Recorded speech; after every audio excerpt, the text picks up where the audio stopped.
Hello everyone, how are you today? Hope you are fine. ازيكم يا حلوين، عاملين ايه؟ النهارده هتكلم معاكم عن موضوع مهم جدا، وهو ايه افضل طريقة اعلم بيها ابني. كتير جدا من اولياء الامور اما بيجوا يعلموا ولادهم يقولي هو ما بيفهمش مني ليه، او مدرس يفضل يشرح يشرح ويحس ان الطفل اللي قدامه مش فاهم منه اي حاجة خالص. طيب، مبدئيا كده يا جماعة عايزة اقول لكم ان الاطفال في اطفال كل طفل له مدخل مختلف عن الطفل التاني. بمعنى ان في اطفال بتتعلم عن طريق السمع، في اطفال بتتعلم عن طريق البصر، في اطفال بتتعلم عن طريق الحركه، الاطفال بتتعلم عن طريق الالوان، في عن طريق الاشكال، في عن طريق الموسيقى، حاجات كتير جدا. طيب، عايزه اقول لكم ان في حاجه عندنا اسمها انماط التعلم. بمعنى اول الانماط التعلم دي يا جماعه ان كل نمط تعلم مختلف او له طريقه مختلفه عن الطريقه التانية. بمعنى تعالوا كده نشوف اول نمط معانا. اول حاجه عندنا يا جماعه اسمها المتعلم البصري، اللي هو الفيجوال ليرنر، متعلم البصري يعني ايه؟ يعني اي حاجه بتلفت نظره عن طريق عينه. بمعنى اعلمه عن طريق الفلاش كارد، اجيب له فلاش كارد اعلمه بيها. اعلمه عن طريق القصص، ومش ان انا احكي له قصه، لا، ان انا افرجه على قصه. لازم يشوف بعينه. بيكون قوي الملاحظه جدا، الطفل ده بيكون قوي الملاحظه جدا، وتلاقوا ان معظمهم ما شاء الله شاطرين جدا في الاعمال الفنيه، لان هي بتحتاج قوه في الملاحظه البصريه. تمام يا جماعه؟ طيب، تاني نوع يا جماعه عندنا المتعلم السمعي الداتري، اللي هو عن طريق السمع. اي حاجه بتجذبه بتكون عن طريق السمع، عن طريق ودنه دي المعلومه بتثبت هنا. بمعنى الطفل ده يتعلم عن طريق الاغاني، عن طريق الستوري زي ان انا احكي له ستوري. الطفل ده يا جماعه ناخد بالنا منه كويس ان خياله بيكون خصب جدا، بيحب يتخيل. عارفين بالظبط زي ايه؟ زي بالظبط الناس اللي بتحب الراديو مثلا. انا شخصيا بحب الراديو ليه؟ لان مثلا ممكن اسمع مسلسل بتخيل الشخصيات بطريقه معينه غير اما اتفرج على المسلسل نفسه.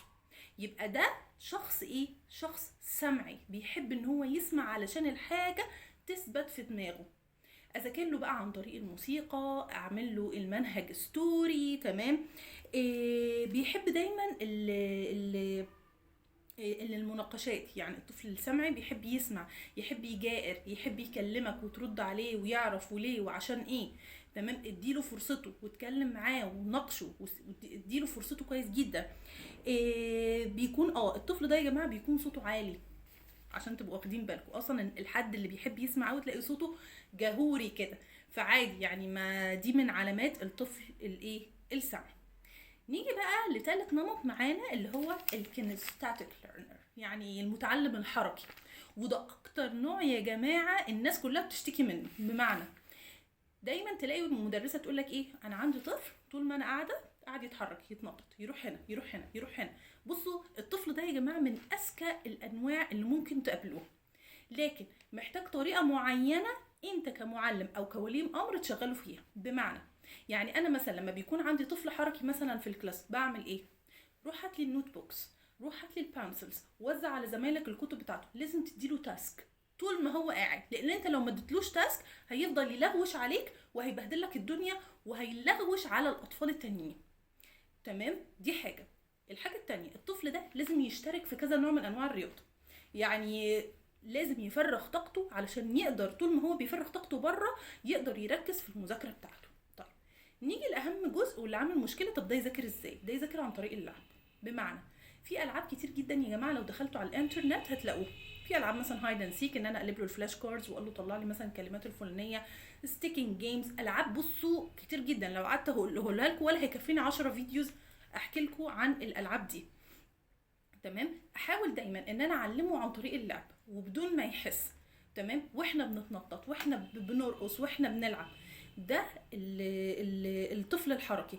الطفل الحركي ده يا جماعه بيكون عنده صعوبه في التركيز شويه، فلازم ان انا افرغ طاقته زي ما قلت لكم في حاجات كتير جدا علشان اقدر ان هو يهدى ويقدر ان هو يركز معايا. دي معظم الانماط الشائعه اللي موجوده عندنا كده وبنقابلها. ولازم على كل ولي امر ان هو يحدد ابنه انهي نوع علشان يعرف ايه الطريقه المناسبه اللي هو يقدر ان هو يشرح له بيها وان هو يوصل له المعلومه بيها. يا رب يكون الفيديو عجبكم، ولو حد عنده اي مشكله مع اولاده يبعت لي على الماسنجر وانا هرد عليه. Thank you for watching. See you next time.